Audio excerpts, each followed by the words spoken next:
Hi friends, இன்னைக்கு நம்ம என்ன பார்க்க போறோம்? ஏபில ரீட்டைல் பேங்கிங்ல ஆர்டிஜிஎஸ் அப்படின்னா என்னன்னா வந்து இதோட அப்ரிவேஷன். ஆர்டிஜிஎஸ்னா என்னன்னா real time cross settlement. Real time அப்படின்னா உடனுக்குடன். இங்க வந்து ஒருத்தவங்க பணம் கட்டி பண்றாங்க. ஏன்னு ஒருத்தவங்க பணத்தை பிக்கு டிரான்ஸ்பர் பண்ணணும் அப்படின்னு நினைக்கிறாங்கன்னா இவங்க இங்க பேங்க்ல பணம் கட்டி இந்த பேங்க்ல இது ஓகே அப்படின்னு சொல்லி எல்லா டீடைல்ஸும் செக் பண்ணி ஓகேன்னு இங்க சொன்ன உடனே இந்த பணம் டைரக்டா பியோட அக்கௌண்ட்டுக்கு இமீடியட்டா போயிடும். சரிங்களா? அப்ப ரியல் டைம். அந்த ரியல் டைம்ன்றது இப்ப நம்ம கிரிக்கெட் மேட்ச் பாக்குறோம், ஒரு யூகேல நடக்கிற மேட்சை வந்து பாக்குறோம், லைவ் டெலிகாஸ்டா அங்க பால் அடிச்சோன்னா இங்க நமக்கு தெரியுது இல்லையா, அதுதான் ரியல் டைம். ஸோ சைமல்டேனியஸா நடக்கிறது, சேம் டைம்ல நம்ம பார்க்கக்கூடியது. இவங்க இங்க அனுப்புன அடுத்த நிமிஷம் இங்க போயிடும். இப்போ டைம் லேப்ஸ் இல்லாம போனா அது பேர் வந்து ரியல் டைம். இப்போ கிராஸ்னா அனுப்புற மொத்த பணமும் அப்படியே போயிடும். இது செட்டில்மெண்ட், பணத்தை அனுப்புறது. ஸோ ஆர்டிஜிஎஸ் இந்த மாதிரி ஒரு பணம் அனுப்புற ஒரு மெத்தட். இந்த பணம் அனுப்புற மெத்தடுக்கு என்ன பேர் சொல்லுவோம் அப்படின்னா ரெமிட்டன்ஸ் ப்ராடக்ட். ரெமிட்டன்ஸ்னா பணம் அனுப்புறதுன்னு இருக்கும். ஸோ இது வந்து ஒரு ரெமிட்டன்ஸ் ப்ராடக்ட். அடுத்தது வந்து இது வந்து ரொம்ப ஒரு ஸ்பீடி மெத்தட்.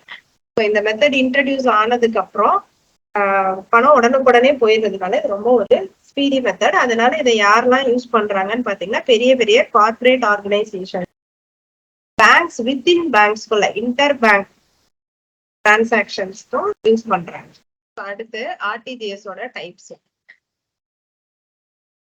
ஆர்டிஜிஎஸ் எத்தனை டைப்ஸ் ஆஃப் டிரான்சாக்ஷன்ஸ் இருக்கு அப்படின்னு பாத்தீங்கன்னா 3 டைப்ஸ் இருக்குங்க.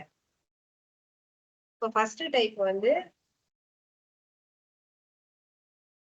Delivery versus payment transaction. So இப்படின்னா என்ன அர்த்தம் அப்படின்னு பாத்தீங்கன்னா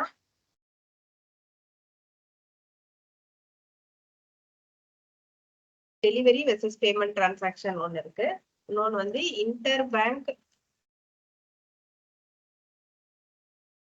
டிரான்சாக்ஷன். இன்னொன்று வந்து கஸ்டமர் பேமெண்ட் டிரான்சாக்ஷன். இப்போ இந்த பேரை வச்சு நம்ம என்னென்னு கண்டுபிடிச்சிடலாம். இப்போ ஃபர்ஸ்ட் வந்து இன்டர் பேங்க் டிரான்சாக்ஷன்னா என்னன்னா ரெண்டு பேங்குக்கு நடுவில் இன்டர் பேங்க். ஸோ ரெண்டு பேங்குக்கு நடுவில் இப்போ இந்தியன் பேங்க்ல இருந்து ஒரு பணம் அனுப்பணும், ஒரு கஸ்டமர் வந்து பணம் அனுப்புறாரு, பஞ்சாப் நேஷனல் பேங்க்ல இருக்கிற ஒரு ஃப்ரெண்டுக்கு அனுப்புறாரு, இங்க இருந்து இங்க போகணும் அப்படின்னா பேங்க் டு பேங்க் அனுப்புறோம். ஸோ அதனால இன்டர் பேங்க் டிரான்சாக்ஷன். இது வந்து பேங்க்ஸ்குள்ள நான் வந்து உங்களுக்கு புரியணுன்றதுக்காண்டி கஸ்டமர் அப்படின்னு சொன்னேன். பட் இங்க வந்து இன்டர் பேங்க்னா வித்தின் பேங்க்ஸ், கஸ்டமரோடது இங்க வராதுங்க. அபிஷியலா ஒரு பேங்க்ல வந்து இப்போ சப்போஸ் அவங்க வச்சிருக்க வேண்டிய செக்யூரிட்டிஸ் வந்து குறைவா இருக்கு, சரிங்களா? அப்ப இந்த பேங்க்ல இருந்து அவங்க கடன் வாங்குறாங்க, இல்ல இந்த பேங்க்ல இருந்து குடுக்குறாங்க, ஏதோ அவங்கள்ட்ட ஜாஸ்தி டெபாசிட்ஸ் இருக்கு, இன்னொரு பேங்க்குக்காண்டி ஆர்பிஐயோட இன்ஸ்ட்ரக்ஷன் படி குடுக்குறாங்க அப்படின்னா பேங்க் டு பேங்க் அபிஷியலா ஏதாவது ஃபண்ட் மாத்தணும் அப்படின்னா அது இன்டர் பேங்க் டிரான்சாக்ஷன். இந்த கஸ்டமர் பேமெண்ட் டிரான்சாக்ஷன் ஒரு டிரான்சாக்ஷன் இருக்கு பாருங்க. இதுதான் வந்து ஒரு கஸ்டமர், ஒரு பேங்க்ல இருக்கிற கஸ்டமர் வேற பேங்க்ல இருக்கிற, அதாவது இந்தியன் பேங்க்ல இருக்கிற கஸ்டமர் பஞ்சாப் நேஷனல் பேங்க்ல இருக்கிற தன்னோட ஃப்ரெண்டுக்கு அனுப்பணும் அப்படின்னா customer to customer transaction, customer payment transaction சொல்லுவாங்க. அடுத்தது மூணாவது டெலிவரி வெர்சஸ் பேமெண்ட் டிரான்சாக்ஷன். இது வந்து என்னதுன்னா இப்போ எல்லா பேங்க்குக்குமே, அதாவது எல்லா நேஷனலைஸ்டு பேங்க்குக்கும் அது போக நான் நேஷனலைஸ்ட் பேங்க்ஸ் எல்லா பேங்க்ஸுக்குமே ஆர்பிஐல ஒரு செட்டில்மெண்ட் அக்கௌண்ட் இருக்குங்க, சரிங்களா? இந்த அக்கௌண்ட் எதுக்குன்னா இப்போ நெஃப்ட் வந்து இந்தியன் பேங்க்ல இருந்து அனுப்புறாங்க, எவ்வளவு ரூபாய்க்கு அனுப்புறாங்கன்னா ஒரு 50 லட்சத்துக்கு அனுப்புறாங்க. அதுக்கப்புறம் பஞ்சாப் நேஷனல் பேங்க்ல இருக்கிற கஸ்டமருக்கு தானே அனுப்புறாங்க. அப்ப ஆர்பிஐயோட இந்தியன் பேங்க் அக்கௌண்ட்ல தான் முதல்ல இந்த 50 லட்சம் இவங்க அனுப்புனதும் இந்தியன் பேங்க் பிரான்ச்ல இருந்து பேங்கோட கேட்வேல இருந்து ஆர்பிஐயோட சென்ட்ரல் ஹப்புக்கு வந்துருங்க. அங்க இருந்து திரும்பியும் பஞ்சாப் நேஷனல் பேங்க்குக்கு போகணும் இல்லையா? அப்ப ஆர்பிஐயோட ஆர்பிஐல இந்தியன் பேங்கோட செட்டில்மெண்ட் அக்கௌண்ட் ஒண்ணு இருக்கும். அந்த அக்கௌண்ட்டை டெபிட் பண்ணி டைரக்டா பஞ்சாப் நேஷனல் பேங்கோட செட்டில்மெண்ட் அக்கௌண்ட்டும் ஆர்பிஐல இருக்கும். அந்த அக்கௌண்ட்ல கிரெடிட் பண்ணிடுவாங்க. சோ இந்த அக்கௌண்ட்ல இருந்து தான் அந்த பிரான்ச்சுக்கு போய் அந்த பிரான்ச்ல இருந்து கஸ்டமர் அக்கௌண்ட்டுக்கு கிரெடிட் ஆகும். ஓகேங்களா? சோ இந்த இன்டர்னல் பர்பஸ்க்காண்டி அவங்க ஒரு செட்டில்மெண்ட் அக்கௌண்ட் யூஸ் பண்ணுவாங்க. அந்த அக்கௌண்ட்டுக்கும் இல்ல இப்ப இந்த செட்டில்மெண்ட் அக்கௌண்ட்ல பணம் இல்ல, சரிங்களா? சோ இதை டெபிட் பண்ண முடியாது அப்படின்னா ஆர்பிஐ டெம்பரவரியா ஒரு லோன் கொடுக்கும். சோ ஆர்பிஐ டு இந்த இந்தியன் பேங்க், ஓகேங்களா, ஃபண்ட் டிரான்ஸ்பர் நடக்குது. ஆர்பிஐல இருந்து இந்தியன் பேங்க் ஃபண்ட் டிரான்ஸ்பர் நடக்குது. சோ ஆர்பிஐக்கும் வேற ஏதாவது ஒரு பேங்க்கும் டிரான்சாக்சன்ஸ் நடந்தா அதை டெலிவரி வெர்சஸ் பேமெண்ட் டிரான்சாக்சன் அப்படின்னு சொல்லுவாங்க. ஓகேங்களா? 3 டிரான்சாக்சன்ங்க. ஸோ இன்டர் பேங்க்ன்றது 2 பேங்க்குக்கு அஃபீஷியலா ஃபண்ட் டிரான்ஸ்பர் நடந்தா, கஸ்டமர் பேமெண்ட்ன்றது ஒரு பேங்க்ல இருக்கிற கஸ்டமர் வந்து இன்னொரு பேங்க்ல இருக்கிற இன்னொரு கஸ்டமருக்கு பணம் அனுப்புனா, டெலிவரி வெர்சஸ் பேமெண்ட்னா ஆர்பிஐ டு அதர் பேங்க்ஸ். ஓகேங்களா? சரிங்க. அடுத்த கான்செப்ட் வந்து என்னதுன்னா இந்த ப்ராசஸ் ஃப்ளோ. இந்த ஆர்டிஜிஎஸ் ஓட ப்ராசஸ் ஃப்ளோ எப்படி இருக்கும்? ஸோ முதல்ல ஒரு பிரான்ச் இருக்கு. நம்ம எடுத்துக்கிட்ட அதே எக்ஸாம்பிளே எடுத்துக்கலாம். Indian bank. இந்தியன் பேங்கோட பிரான்ச் இருக்கு. இந்த பிரான்ச்ல இருந்து ஃபர்ஸ்ட் இந்தியன் பேங்கோட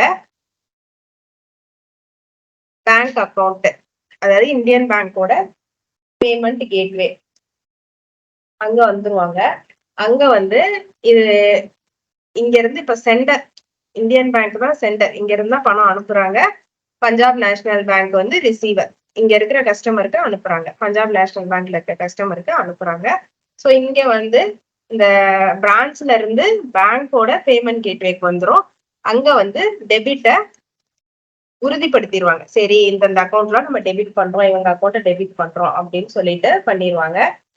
ஸோ இந்த ஒவ்வொரு பிரான்ச்ல இருந்தும் இந்த பேங்கோட இதுக்கு வந்து டெபிட்லாம் இது பண்ணி இந்த இடத்துல ஆத்தென்டிகேட் பண்ணிடுவாங்க. கரெக்டா நாங்க வந்து எல்லாத்தையும் பிரிச்சுட்டோம் அப்படின்னு சொல்லிட்டு.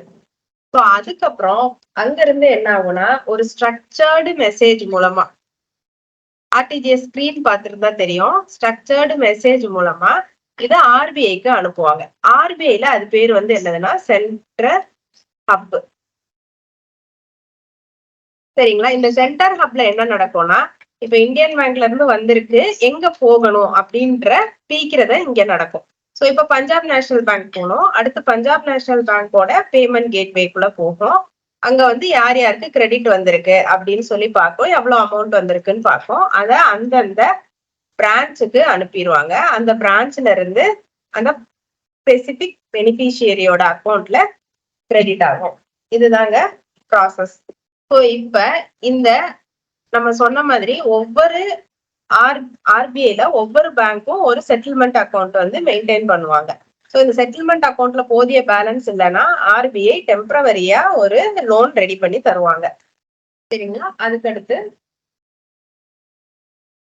சென்டர், அதாவது இப்போ இந்தியன் பேங்க்ல ஒருத்தர் அனுப்புறாரு இல்லையா, சென்டர் வந்து என்னென்ன இன்ஃபர்மேஷன்லாம் நம்மளுக்கு கொடுக்கணும் அப்படின்னு பாத்தீங்கன்னா, ஃபர்ஸ்ட் வந்து எவ்வளவு அமௌண்ட்டுக்கு பணம் அனுப்பணும், எவ்வளவு அமௌண்ட் வந்து அனுப்பணும் அப்படின்றத கொடுக்கணும். அந்த யாருக்கு அனுப்புறாங்களோ பெனிஃபிஷியரியோட நேம் கொடுக்கணும், பெனிஃபிஷியரோட அக்கௌண்ட் நம்பர் கொடுக்கணும். ஓகேங்களா? அதுக்கப்புறம் வந்து இந்த பெனிஃபிஷியரி எந்த பிரான்ச்ல எந்த பேங்க்ல அக்கௌண்ட் வச்சிருக்காரோ அதோட ஐஎஃப்எஸ்சி கோடு வந்து கொடுக்கணும்.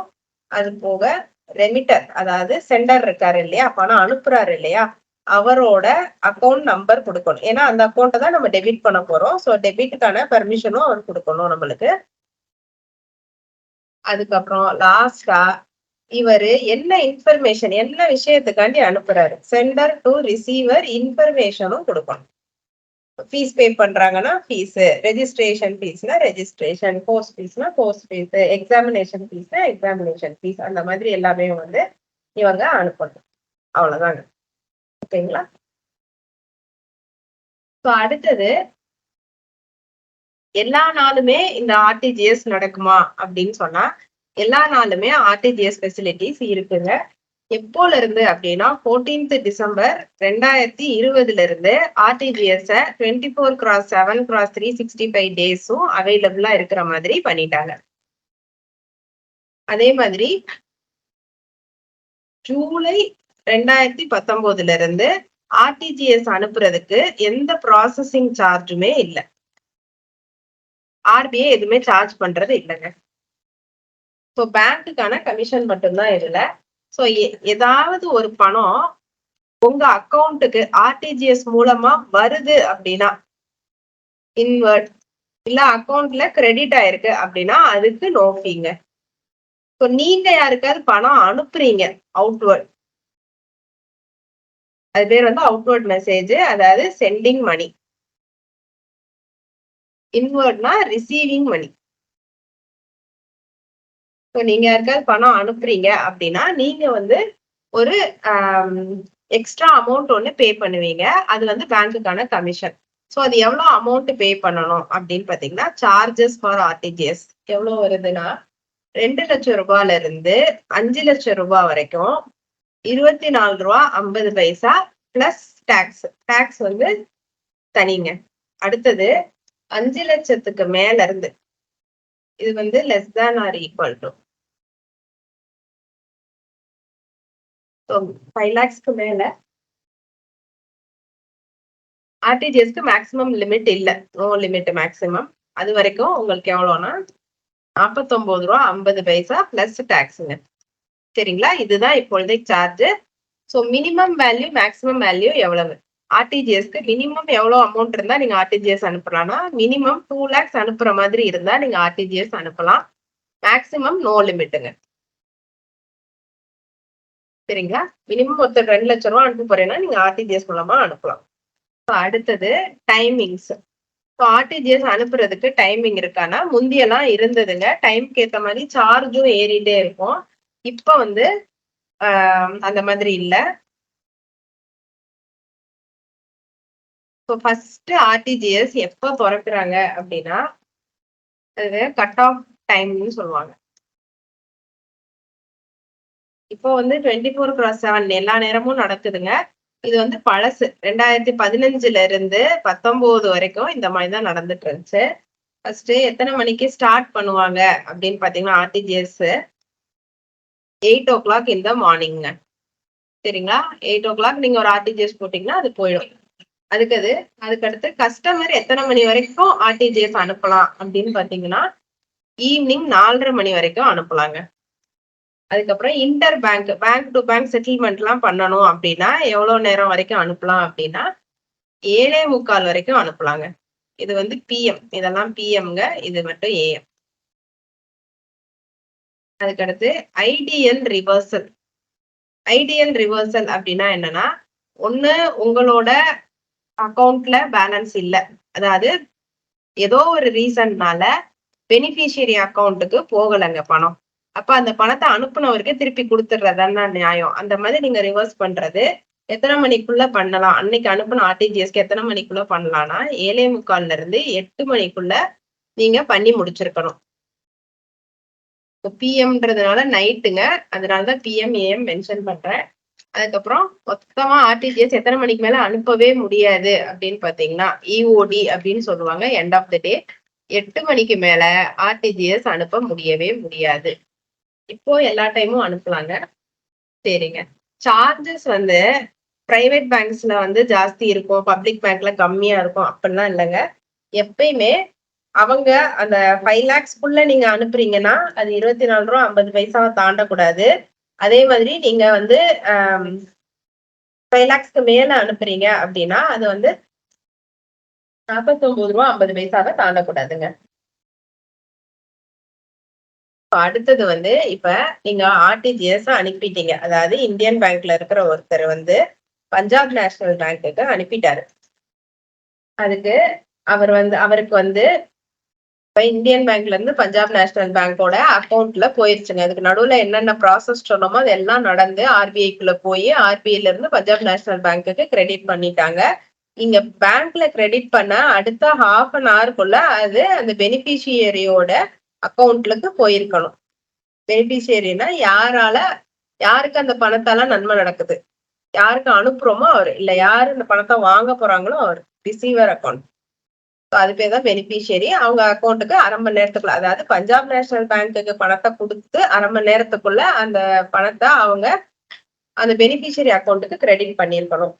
சப்போஸ் இப்ப ஏதோ ஒரு ரீசன்னால பெனிஃபிஷியரி அக்கௌண்ட்டுக்கு கிரெடிட் பண்ண முடியல அப்படின்னா அவங்க என்ன பண்ணலாம்னா அதை திரும்பியும் இந்தியன் பேங்க்குக்கு திருப்பி கொடுக்கணும் இல்லையா. அதை அன்னைக்குள்ளேயே கொடுத்துருக்கணும்.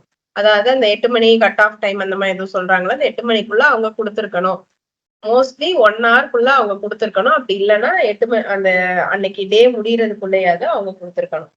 சரிங்க. இப்ப இது கிரெடிட் ஆகலைன்னாதான் இந்த கண்டிஷன். இப்ப கிரெடிட் ஆயிடுச்சு, இல்ல பிஎன்பிக்கு ஆர்பிஐ பணத்தை கொடுத்த உடனேயே ஆர்பிஐ இந்தியன் பேங்க்குக்கு மெசேஜ் கொடுத்துரும், நான் பிஎன்பி அக்கௌண்ட்ல கிரெடிட் பண்ணிட்டேன் அப்படின்னு சொல்லி. அதை பேஸ் பண்ணி இந்தியன் பேங்க் அதோட ரெமிட்டர் இருக்காங்க இல்லையா, பணத்தை அனுப்ப வந்தாரு இல்லையா, அவர்கிட்ட இந்த மாதிரி அக்கௌண்ட் பெனிஃபிஷியரி அக்கௌண்ட்டுக்கு பணம் அனுப்பியாச்சு அப்படின்னு சொன்ன மெசேஜ இந்தியன் பேங்க் அனுப்பிடும். ஸோ ஆர்பிஐ இந்தியன் பேங்க்குக்கு அனுப்பிடும், அதாவது அந்த சென்டர் பேங்க்குக்கு அனுப்பிடும். சென்டர் பேங்க் சென்டருக்கு உடனே மெசேஜ் போட்டுருவாங்க. ஓகேங்களா. ஸோ இப்போ உங்க பிரான்ச்ல ஏதோ பிரச்சனைங்க, சிஸ்டம் எடுக்கல, இல்ல சாஃப்ட்வேர் பிரச்சனை, இந்த மாதிரி ஏதாவது ஒரு பிரச்சனைனா நீங்க உடனே ஆர்பிஐக்கு 30 மினிட்ஸ்க்குள்ள சொல்லிடணும், தகவல் சொல்லியிருக்கணும்.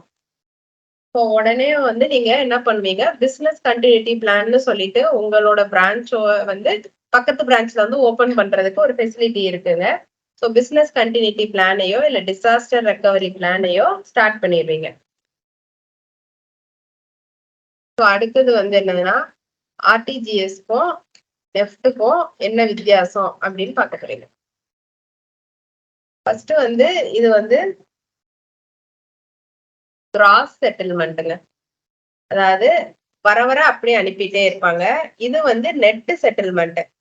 இப்ப இந்தியன் பேங்க்குக்கு ஒரு 10 கிரெடிட் வந்திருக்கு, 5 டெபிட் வந்திருக்குன்னா 2 நெட் ஆஃப் பண்ணி என்ன அமௌண்ட் கொடுக்கணுமோ அந்த அமௌண்ட் மட்டும்தான் இங்க வரும்.